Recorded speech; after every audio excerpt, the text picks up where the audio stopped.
Very good morning to all of you students. आज आपके सामने अपने यूट्यूब चैनल पर आपका अपना YouTube channel APS classes Kulwar Sultanpur, मैं अरविंद यादव आपके सामने एक नए वीडियो के साथ, नए लेक्चर के साथ, नए टॉपिक के साथ। और एक बात आपको याद दिला दें, इसके पहले गैमेटोजेनेसिस में हम लोग स्पर्मेटोजेनेसिस को पार्ट 1 और पार्ट 2 में हमने पूरा किया है। अब पूरा करने का रीज़न आप समझ सकते हैं, वीडियो लंबी ना हो इस वजह से उसको दो लेक्चर में किया गया। तो जैसा कि आज जो स्पर्मेटोजेनेसिस की जो प्रोसेस हुई, उसमें जो स्पर्म बना, शुक्राणु जो बना, वो शुक्राणु में कौन कौन से सेल ऑर्गेनेल हैं, कौन कौन से कोशिकांग हैं, उनका क्या फंक्शन है, क्या स्पर्म लोकोमोट करता है, तो किसकी वजह से करता है, वो एनर्जी कहाँ से पाता है, तो इस सब की चर्चा आज आपके सामने सभी के लिए, चाहे वो बोर्ड एग्ज़ाम 12th के बच्चे हों या फिर नीट जैसे प्रिपरेशन करने वाले बच्चे हैं, या फिर टीजीटी पीजीटी जैसे भावी अध्यापक दोस्त लोग हों। आइए देखते हैं स्ट्रक्चर ऑफ स्पर्म यानी शुक्राणु की संरचना। तो सबसे पहले अगर शुक्राणु की संरचना के बारे में बात करें तो शुक्राणु जो होता है ये मेल गैमीट होता है, मेल गैमीट नर युग्मक। और इसका फॉर्मेशन कहाँ होता है?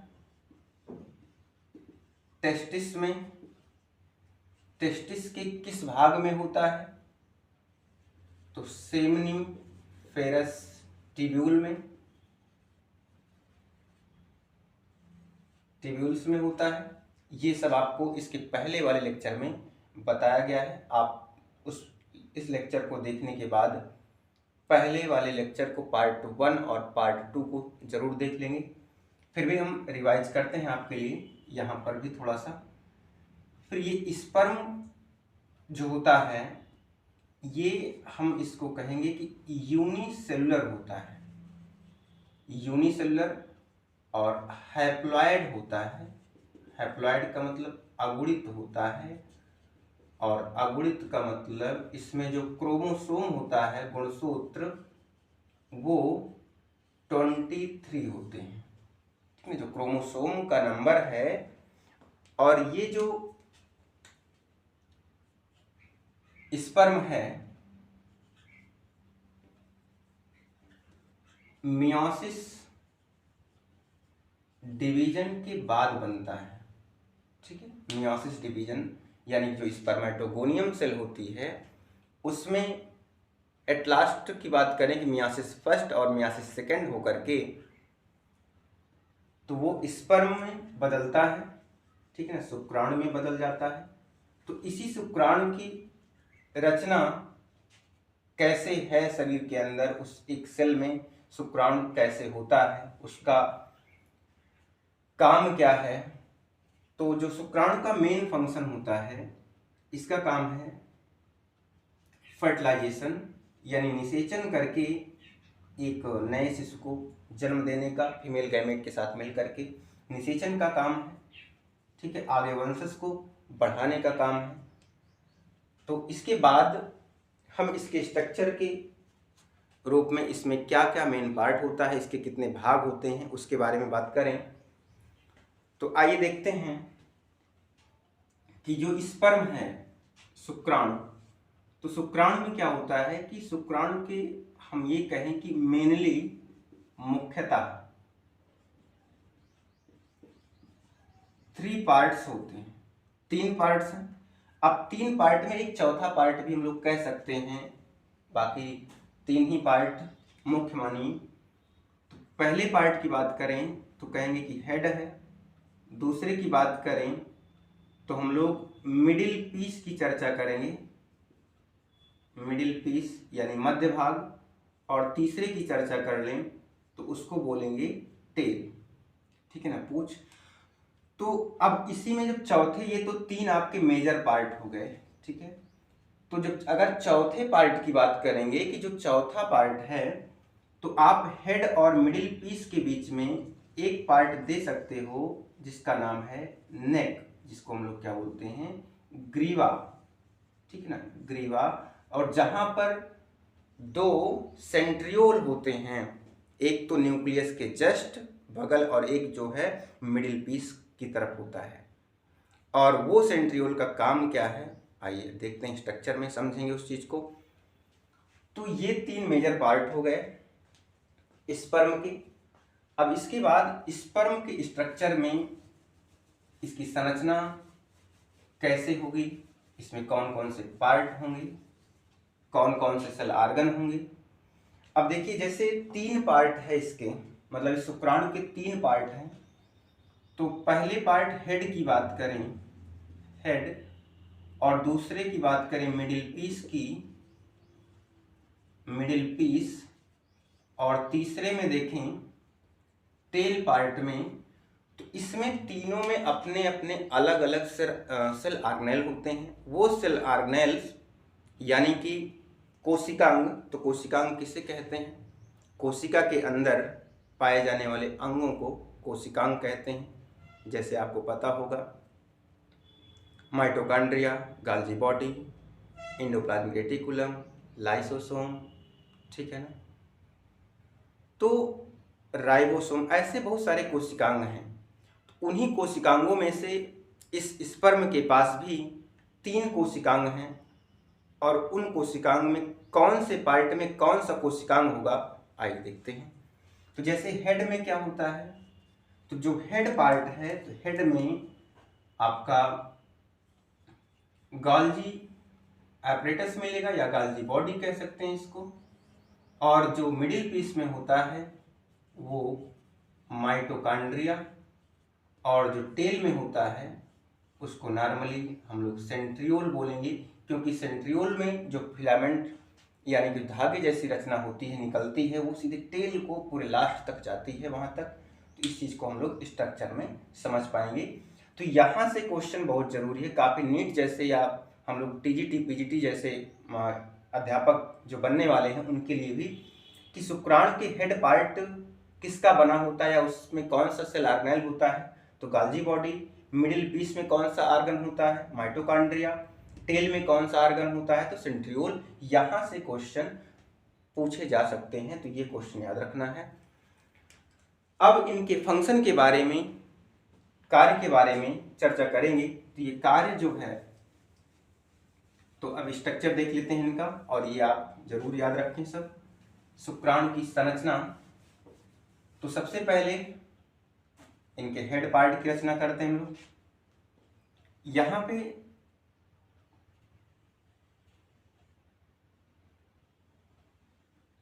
स्ट्रक्चर में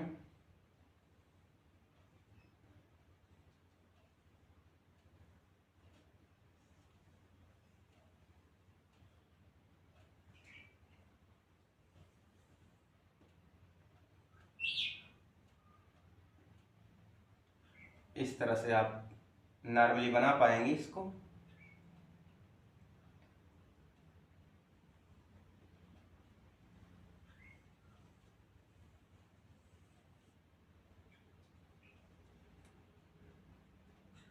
ठीक है, एक बार में ऐसे नॉर्मल आप बना लेंगे शुक्राणु की संरचना को।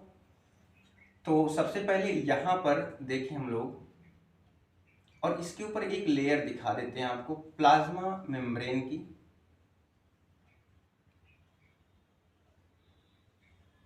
और ये प्लाज्मा मेम्ब्रेन केवल मिडिल पीस तक ही होता है, ये ध्यान रखना है। ये भी क्वेश्चन बन सकता है कि क्या प्लाज्मा मेम्ब्रेन पूरे स्पर्म में होती है, या प्लाज्मा मेम्ब्रेन किस भाग में, शुक्राणु के किस भाग में एब्सेंट होती है प्लाज्मा मेम्ब्रेन। तो शुक्राणु के टेल पार्ट में जो होता है वो प्लाज्मा मेम्ब्रेन एब्सेंट होती है, ये ध्यान रखना है आपको। और इसके अंदर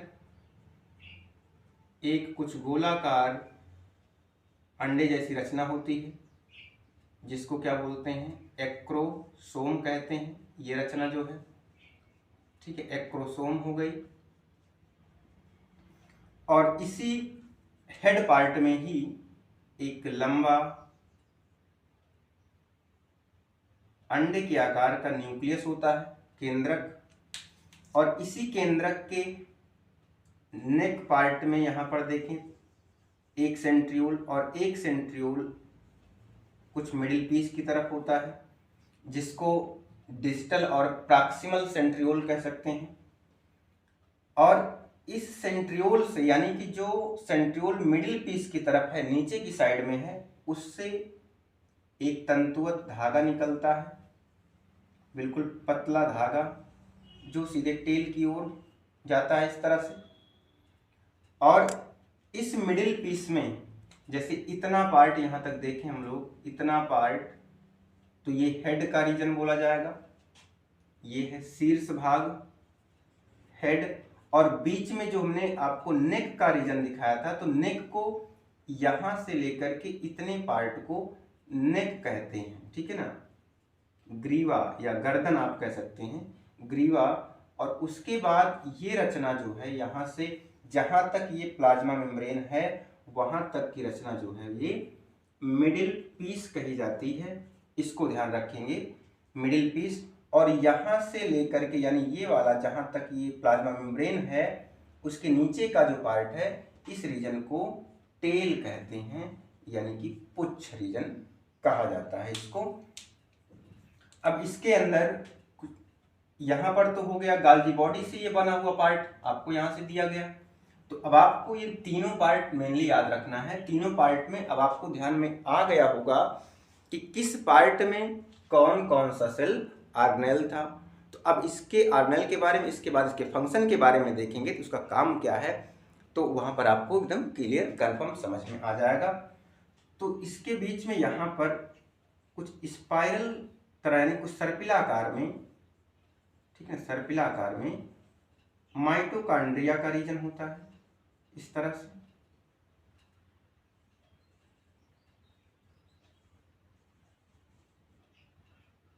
ऐसे,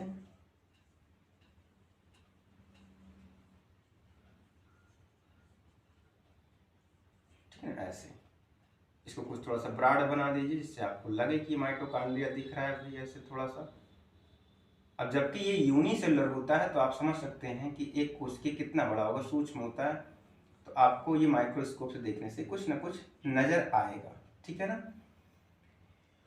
तो अब इसमें हम 2-3 फाइबर नहीं बना रहे हैं, कोई दिक्कत नहीं है आपके लिए। ये स्पर्म नॉर्मली एक शुक्राणु की रचना बन गई है। तो अब इसका नोमेनक्लेचर कर दें। जो सबसे बाहर की लेयर है, इसको बोलते हैं प्लाज्मा मेम्ब्रेन, ठीक है। और ये वाला जो पार्ट जो ये ब्लैक कलर में आपको दिख रहा है, इसको शुरुआत में बोला गया था एक्रोसोम। और ये जो पोर्शन है, जो राउंड स्फेरिकल कुछ लंबा अंडाकार रचना है, उसको बोलते हैं न्यूक्लियस, यानी केंद्रक। अब ये दो दिख रहे हैं, दो डाट आपको ब्लैक पॉइंट से आपको दो डाट दिख रहे हैं, ये दोनों डाट क्या हैं, सेंट्रियोल हैं। तो जो सेंट्रियोल न्यूक्लियस के पास में है उसको बोलते हैं प्रॉक्सिमल सेंट्रियोल, क्योंकि न्यूक्लियस यहां पर है, तो न्यूक्लियस के पास में नजर आ रहा है, तो नजदीक है। और ये सब चीज हम लोग देख चुके हैं, ये सब सारी बातें पहले चैप्टर में, यानी कि रिप्रोडक्शन इन फ्लोरिंग प्लांट में, जहां पर हम लोग एंथर की रचना पढ़ रहे थे, तो वहां पर डिजिटल और प्रॉक्सिमल एंड था, वहां पर भी आप देख लेंगे। तो इस वाले सेंट्रियोल को बोलते हैं हम लोग प्रॉक्सिमल सेंट्रियोल। और ये जो फिलामेंट निकाल रहा है, जो तंतुओं धागे बना रहा है, इसको बोलते हैं डिजिटल, क्योंकि भाई डिस्टेंस, डिजिटल का मतलब न्यूक्लियस से दूर जो सेंट्रियोल है उसको बोलेंगे डिजिटल सेंट्रियोल, ठीक है ना, डिजिटल सेंट्रियोल हो गया ये। अब यहां पर ये जो आपको रचना दिख रही है, ये रचना जो दिख रही है, ये इतना लगभग 13 से 15, तो यानी कि ये जो रचना है, ये जो रचना है, ये क्या है,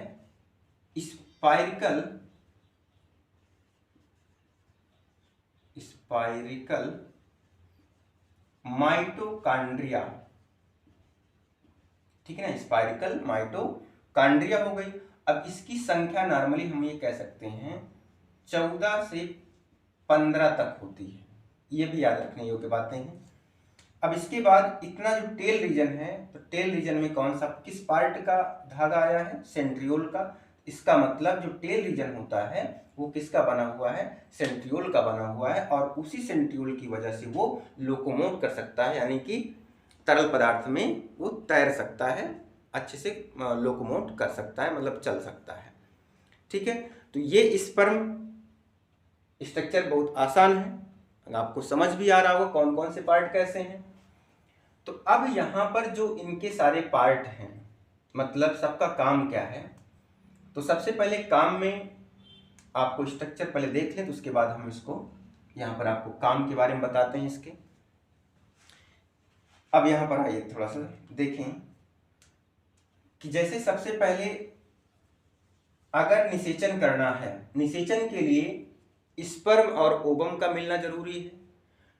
तो अब निषेचन क्रिया होनी है, तो इसका मतलब ये हुआ कि यहाँ से मेल का जो न्यूक्लियस है, ये न्यूक्लियस जाए और फीमेल का जो ओवम है उसके न्यूक्लियस के साथ मिले।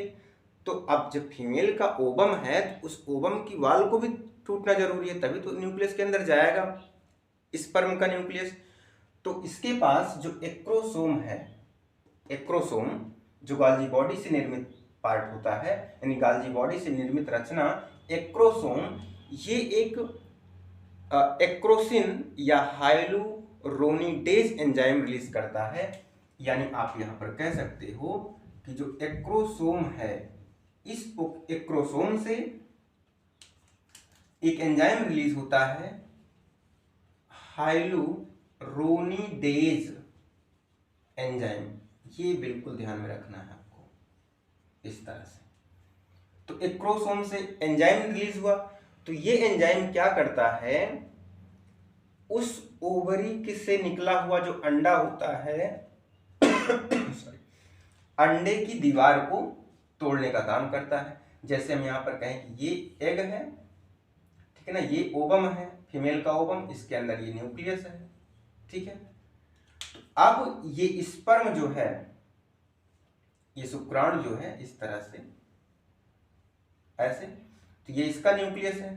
अब इसका एक्रोसोम जब जाएगा तो ये क्या करेगा, इसकी वाल को तोड़ देगा, यानी ये वाल क्या हो जाएगी, अपनी भी वाल टूटेगी और इसकी भी वाल टूट जाएगी। तो ये न्यूक्लियस कहाँ चला जाएगा, इसके साथ फ्यूज कर जाएगा।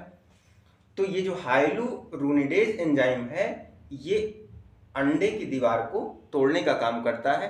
अब इसका मतलब एक क्वेश्चन और बन सकता है, अगर स्पर्म के पास हाइलुरोनिडेज एंजाइम ना हो तब क्या फर्टिलाइजेशन हो सकता है? आप कमेंट में जरूर बताएंगे कि क्या फर्टिलाइजेशन हो सकता है कि नहीं हो सकता है, ध्यान रखिएगा। तो क्योंकि अब ध्यान ही रखना, आपको इसका आंसर देना है, ठीक है। तो अब यहां पर आपको समझ आ रहा होगा कि बिना इसके ये टूटेगा नहीं। तो आप आंसर बताएंगे कि क्या हाइलुरोनिडेज एंजाइम नहीं होगा तब निषेचन क्रिया संभव है या नहीं संभव है, इसके बारे में। तो आइए देखते हैं। तो हाइलुरोनिडेज का फंक्शन आपको पता चल गया। अब ये जो सेंट्रियोल है, सेंट्रियोल, अब देखिए माइटोकॉन्ड्रिया जो इसका मिडिल पीस है, तो मिडिल पीस में क्या होता है, माइटोकॉन्ड्रिया होता है, आपको पता है। और माइटोकॉन्ड्रिया का दूसरा नाम क्या होता है, power house of the cell, कोशिका का ऊर्जा गृह है। तो यानी कि इस स्पर्म को मूव करने के लिए एनर्जी की जरूरत तो पड़ेगी ही ना भाई। किसी भी जीव को एक स्थान से दूसरे स्थान पे जाना है तो इसका मतलब उसको ऊर्जा की जरूरत है। जैसे कोई बस, कोई टेम्पो, कोई गाड़ी जाती है तो उसको पेट्रोल की जरूरत पड़ती है, वैसे इस स्पर्म को भी एक स्थान से दूसरे स्थान यानी कि उस फाइलोपियन ट्यूब तक जाना है। उसको वहां तक जाने के लिए इसके पास ताकत तो होनी चाहिए। तो वो ताकत कहाँ से आती है, माइटोकॉन्ड्रिया के पास से आती है।